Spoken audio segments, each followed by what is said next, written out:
भारत के लिए पाकिस्तान में बैठे आतंकियों को उड़ाने वाले अज्ञात हमलावरों ने अब म्यांमार में घुसकर एक बहुत बड़ा हमला किया है। अननोन गनमैन तक तो ठीक था, लेकिन अब तो अज्ञात हमलावर भारत के दुश्मनों पर ड्रोन स्ट्राइक कर रहे हैं। इस बार भारत के दुश्मनों पर ड्रोन स्ट्राइक दिवाली की रात को की गई। मीडिया रिपोर्ट्स के मुताबिक इस बड़े और विचित्र हमले में कई आतंकी मारे गए हैं।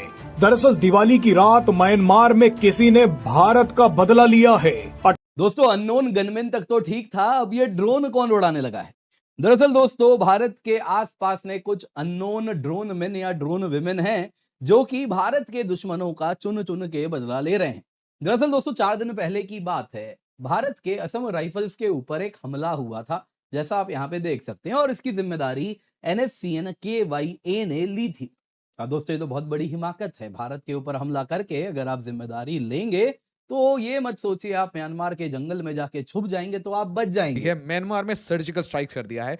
वो एक बात कही जाती थी कि अगर आपको कोई हैबिट फॉर्मेशन करना है, कोई अच्छी हैबिट इनकलकेट करनी है, तो भाई 21 दिन तक इसका जाप करिए, इसको बार बार करते रहिए। भारत 2015 से ये काम कर रहा है, तो अब घुसना, ठोकना, और मैं कहूंगा भारत के जो पड़ोसी हैं उनको भी आदत लग गई है ठुकने की। मतलब देखिए, भारत ने तो आदत डाली ठोकने की, बट पड़ोसी उनको पिटने की आदत पड़ गई है। और पाकिस्तान सिर्फ नहीं, अभी हम कभी बांग्लादेश का नाम लेके म्यांमार को मार देते हैं, म्यांमार का नाम लेके पाकिस्तान को मार देते हैं, श्रीलंका नेपाल वैसे ही डरे रहते हैं। सीधे देखिए, massive drone strikes hits NSCN कापलांग YA camps along India Myanmar border. अब सोचिए जरा, साइलेंट रिटेलिएशन NSCN KYA और कुछ उल्फा के एलिमेंट्स के ऊपर म्यांमार के अंदर।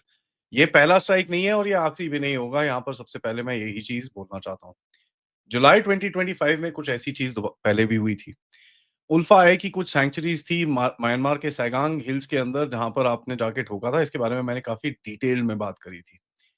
नाउ जुलाई में हुआ क्या था कि एक स्ट्राइक पहले हुई थी, अबाउट करीब 4-5 दिन पहले, फ्रॉम द जो पब्लिसाइज स्ट्राइक। पुर में हमला होता है उसके कैंप के ऊपर। उससे कुछ समय पहले यानी 25 सितंबर को भी एक हमला होता है असम राइफल के कॉन्वॉय पर।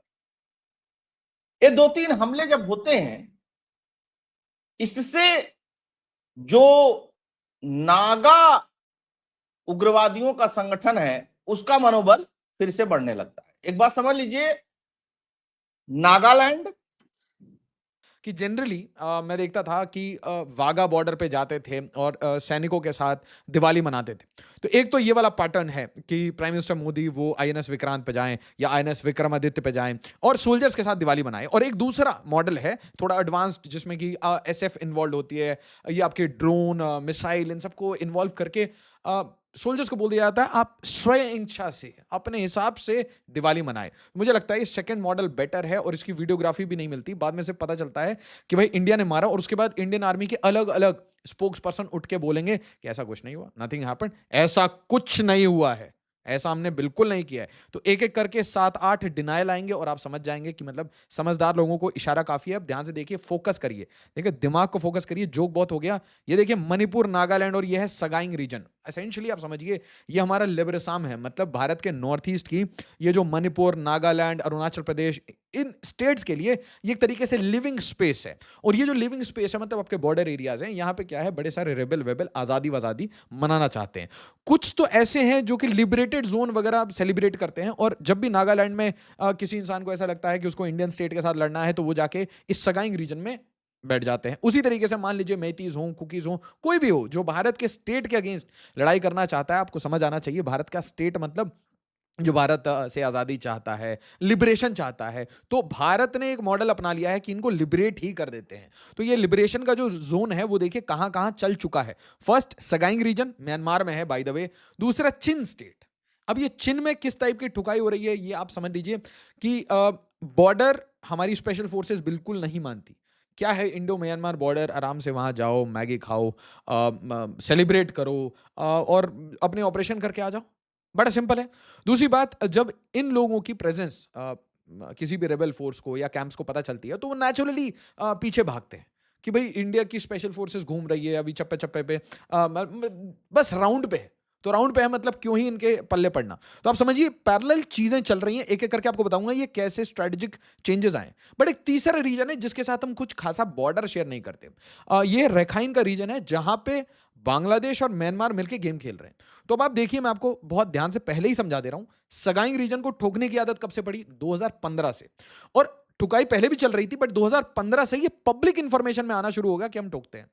इसके बाद देखिए चिन स्टेट में अभी हमारे कोवर्ट ऑपरेशंस वगैरह चलते हैं, स्पेशल फोर्सेस के ऑपरेशंस चलते हैं। बट सबसे बड़ी बात जो बिल्कुल क्लैंडस्टीन रीजन है वो है आपका रखाइन का रीजन। और रखाइन में आपको ये पता है अरक्कन आर्मी और ये एक रखाइन रोहिंग्या कॉरिडोर बनाने की कोशिश है। तो यहां का जो धमाका होगा वो इन दोनों रीजन से बड़ा धमाका होगा। और यहां पे असली में दर्द म्यांमार को नहीं होगा, अरक्कन आर्मी को नहीं होगा, दर्द सिर्फ मोहम्मद यूनुस को होगा। तो ये सारी जो वार्निंग्स आपको ये लग रहा है ना स्ट्राइक्स अचानक से क्यों हो रही हैं, अब सिंदूर के बाद क्यों हो रहा है? तो अब सिंदूर के बाद वेस्ट को तो साफ किया आपने, अब ईस्ट की सफाई करते करते आप किसी को मैसेज दे रहे हो कि देखो बेटा तुम्हारी रेजिम भी जाएगी और तुम्हारी टेरिटरी भी जाएगी। और वैसे भी त्रिपुरा बार बार कह रहा है कि हमें बीच चाहिए, त्रिपुरा को बीच पसंद है। अब देखिए आज मतलब मेरे बहुत करीबी मित्र हैं अनिरुद्ध सर, तो आज मैं आपको रिक्वेस्ट करूंगा, there is something very urgent where I need all of you to support us. तो आशीष मालविया पे इसे फॉलो करिए, आशीष मालविया IF ट्विटर पे। A lot of crazy things are happening these days, social media पे बहुत क्रेजी चीजें हो रही हैं और ऐसे पैटर्न्स ना हो, पता नहीं क्या हो रहा है ना। मेरे साथ भी हुआ, अब अनिरुद्ध सर के साथ हो रहा है, किसी भी वीडियो पे या चैनल पे ट्रैक्शन आने लगता है, पता नहीं कोई हंट डाउन करने की कोशिश करता है। साथ ही साथ इसलिए मैं कह रहा हूं